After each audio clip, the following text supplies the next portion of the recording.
At the festival in Albania, I danced with a woman, not just one song. Spread out over days, it was several hours. And the crazy thing is, it never felt like an effort. No matter what I did, she understood it. No matter what she did, I understood it. And moves emerged that I couldn't even reproduce because they didn't come from my head. They came from the moment, from both of us. That wasn't choreography, that was co-creation. And it felt free, completely free. And then back in Munich, I danced with someone who is technically really good, clean, flawless. From the outside, it looks neat, but it feels empty. And that was the same music, same dance, same Eddie. Why does one feel like magic and the other like nothing at all? And for those who heard the Albania episode, that was special episode 5, part 3, you already know this dance. Back then I said, I don't know how many songs it was. I only know that I can never reproduce those moves again. And today I know what happened there. And today I'll explain it to you. The answer has a name that everyone in the scene uses constantly. Everyone is looking for it. Everyone notices immediately when it's missing, but hardly anyone can explain what it actually is: connection. And today we're going to break that word down. And by the end of the episode, you'll know what really happened during those hours in Albania and why you can't force it.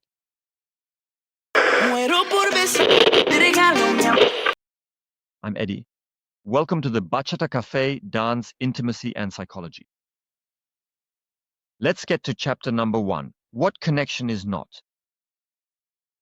Before we clarify what connection is, we need to clear a few things up.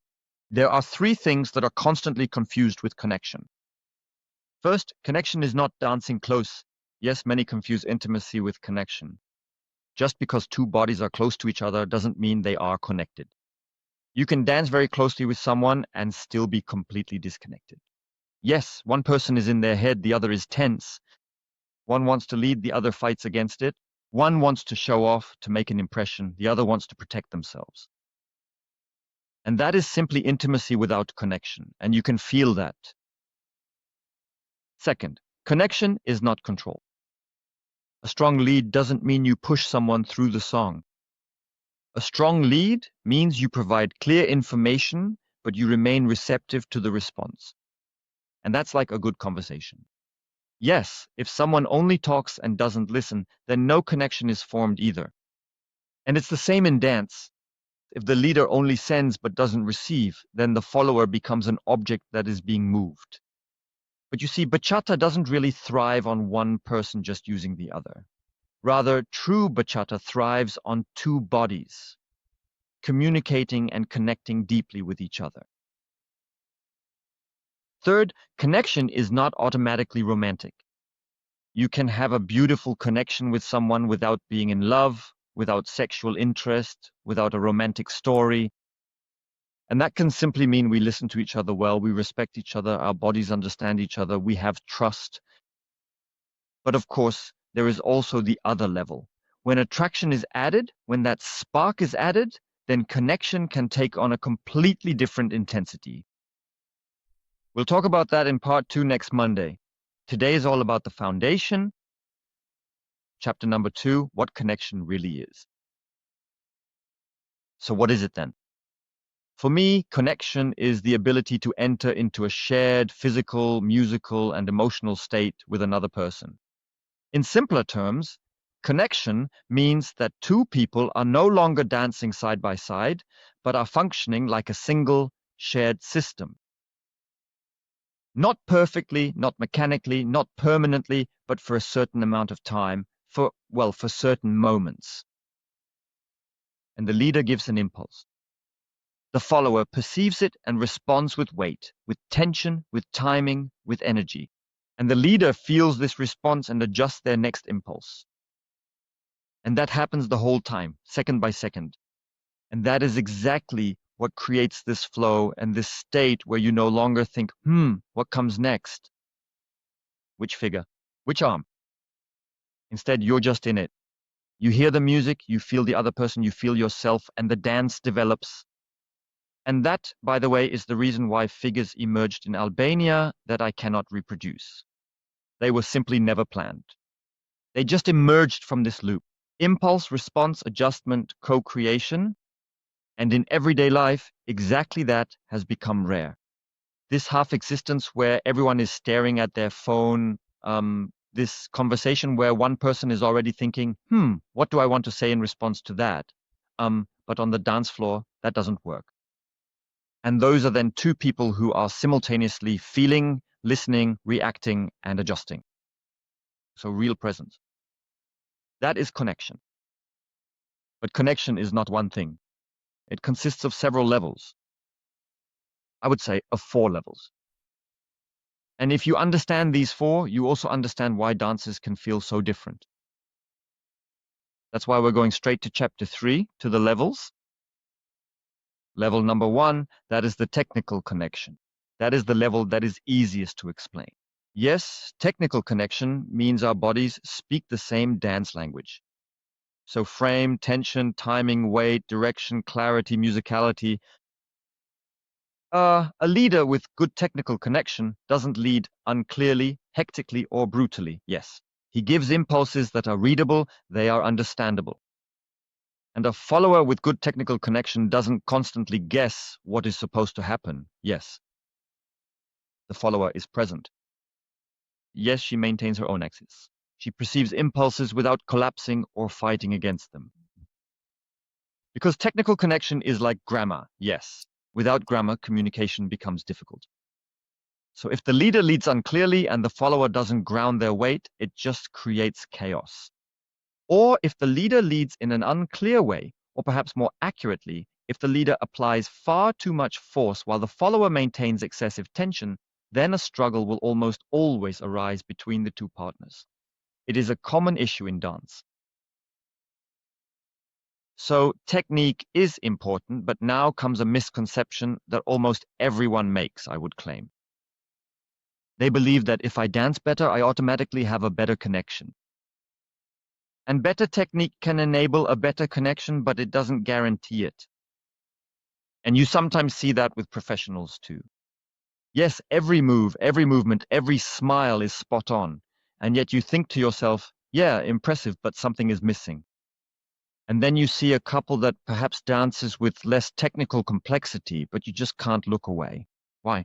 Because the connection doesn't just happen in the body, but also in the state of being. Level 2, that is the physical or nervous system connection. Yes, that is the level that many feel but cannot name because everybody sends out information.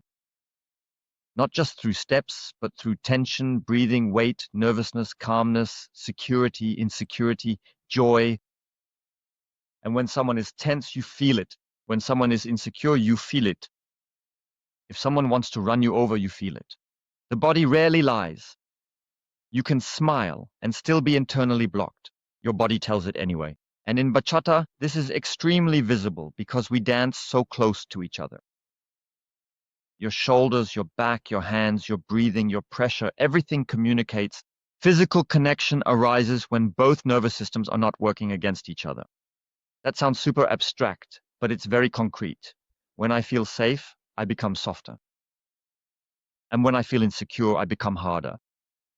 When I trust, I simply let movements flow through. When I don't trust, I want to control everything. Like each person herself, how she does her styling, how crooked she holds her finger, yes. So what does that mean? So connection is not just a question of technique. It is a question of safety. And a good leader doesn't just give figures, they provide safety. And without safety, there is no real surrender, because then there is only adaptation, functioning, or resistance. And when safety is missing and both start to resolve insecurity with control, then you end up in a control loop. And we discussed that in episode 10. And in case you haven't heard the double episode yet, that is the dark side of exactly what we are talking about today. And a quick break. We'll be right at the level that decides everything and at the answer to the Albania question from the beginning. But if this episode is giving you something so far, then subscribe to the Bachata Cafe on YouTube or follow me on Spotify. Your brain does that automatically anyway when something is good. Trust your impulse. Let's continue. Level number 3, the emotional connection.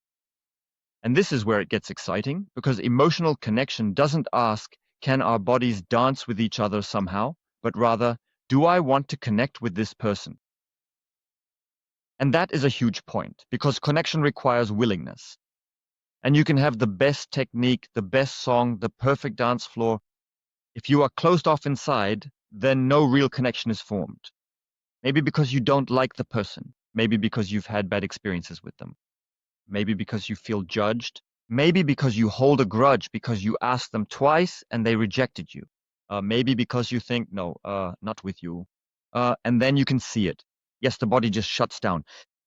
And the arms get stiffer, the gaze is less open, the movements become functional. You're still dancing, but you're not, really letting the other person in.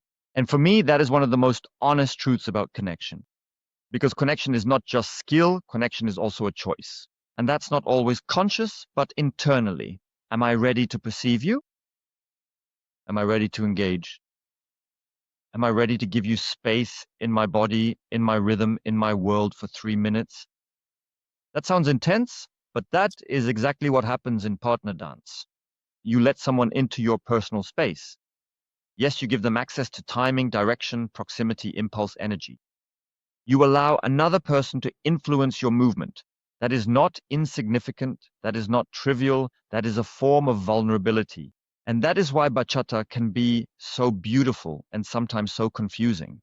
Because for 3 minutes, you experience something that many people hardly experience in everyday life anymore. Attuned closeness, no talking, no analyzing, just feeling. And then there is the 4th level. Yes, that is the romantic sexual connection.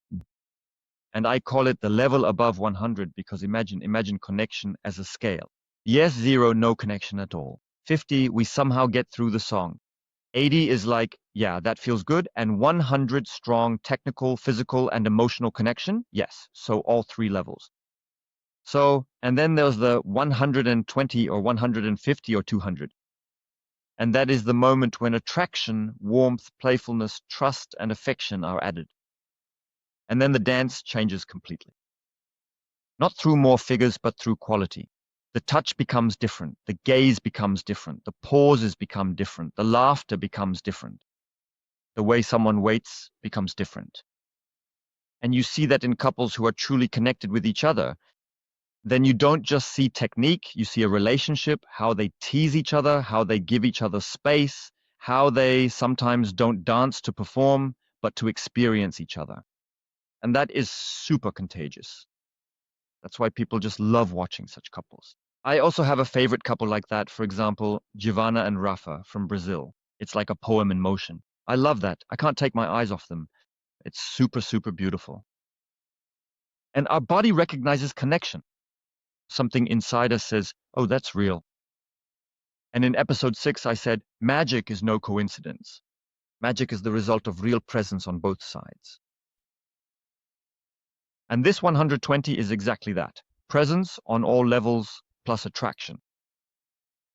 But important, this level is super powerful, but it is not necessary for connection. So you don't have to be in love to dance well connected. And now, the answer to the question from the beginning, what was that in Albania? It was all levels at the same time. The technique was right. We could read each other. The nervous systems didn't work against each other. There was safety and therefore freedom. And the willingness was there on both sides. And no one had to prove themselves. No one was protecting themselves. And yes, there was also warmth involved, and that's why it felt like magic. Not because one of us danced better than usual, but because there was a yes on all 4 levels simultaneously. And you can't force that, but you can understand what it consists of. And you can create the conditions for it. Yes, and the teacher dance in Munich? Yes, level 1 was there, the rest wasn't. That's technique without state, that's just grammar without a conversation. Chapter 4. So the practical question, how do you improve connection? For leaders, it's 4 things. First, lead more clearly, not more strongly. Because many believe that if the follower doesn't react, then I have to use even more force. And often the opposite is true. A clean impulse from the body is better than a hard pull on the arm. Second, stop collecting moves or figures if you don't feel the person. Figures are tools. Connection is not created by the number of tools, but by timing, adaptation, and quality. And a good leader doesn't lead their own idea. They lead what is currently possible between the two of you. What is she capable of right now? Was she relaxed, playful? Does she need more calm? Does she hear the music differently than you do? Third, learn to wait. Many leaders are too early. They lead the next impulse before the previous one has arrived. Yes, good connection takes time. Sometimes half a second, but that half second changes everything. Fourth, provide security, not through dominance, but through calm, clarity, your axis, through respect. A follower can only open up if her body, or if it's male followers, his body feels I am safe here. And sometimes the best decision is not the next move, but simply less. Less force, less speed, less ego, more listening, more waiting, more breathing, more space. There are also 4 things that followers can keep in mind. First, stay in your body. Don't guess, don't anticipate. Don't be 3 steps ahead internally. The connection starts in the present. And also don't give in to any automatisms, thinking that just because this position or touch happens, this specific thing must come next. Second, give a clear answer. If your weight is unclear, the dance becomes unclear. If your tension completely collapses, the leader cannot read you. Good connection requires readability. Third, do not confuse softness with weakness. A soft body can be very strong. Soft does not mean passive. Soft means receptive. Fourth, bring yourself along. Following does not mean disappearing. Good followers are not lifeless. They are awake, they are present. They receive the impulse and give it quality in return. And the most beautiful dances happen when the follower doesn't just execute, but gives life to the dance. And for both, breathe. Listen to the music. Be aware of each other. Respect boundaries. Don't force anything. Don't make the dance bigger than it is, and don't make it smaller than it can be. And one more thing before we come to an end. Perhaps the most important thing. Connection is not a possession. Connection is a state, and states change. You always bring yourself onto the dance floor. Your day, your stress level, your ego, your insecurity, your joy, and the other person brings the same, right? On top of that comes the music, the room, the environment, the energy of the party, the history between you. And that's why a connection can be strong one evening and super awkward the next. And that doesn't mean the old connection was fake. That's why, yes, with her, I have a connection, with him not, or with her not. When people say that often, it sounds too absolute, because more precisely, one should actually say, today our connection was strong. In this song, for example, we weren't connected. And that is chemistry, but the technique doesn't carry it yet. And this distinction makes you more mature as a dancer, because you don't romanticize everything, but you also don't over-technicize everything. Because in bachata, both exist. It is a craft and a feeling. It is structure and devotion. It is frame and freedom. And connection is the difference between movement and encounter, between dancing with someone and dancing through someone. Yes, for 3 minutes, not being separated from the music, from your own body, from another person. And that is the essence of bachata. And in case this phrase sounds familiar to you, movement without encounter, that is exactly how I ended the very first episode of Bachata. Back then, it was about why dancing can feel closer. Today, 10 episodes later, you have the answer to what, yes, the opposite consists of. And next Monday, we will talk about the side that hardly anyone speaks about, honestly. What happens when attraction is added to the mix? When a dance feels more intimate than a date? And why not every strong connection is a promise? I'll also tell you how I experienced both at the same festival. A connection that was fulfilling and one that felt like an addiction. Before you scroll on, subscribe to the Bachata Cafe on YouTube or follow me on Spotify. Your brain does that automatically anyway when something is good. Trust the impulse. Question for the comments. What was your strongest connection moment on the dance floor? With someone you knew, with someone you found attractive, or with someone you didn't expect it from at all? Write it below. I read everything.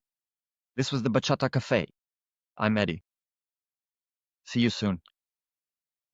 If you enjoyed this episode, send it to a dancer from your bachata community. Write in the comments what your thoughts are on today's topic.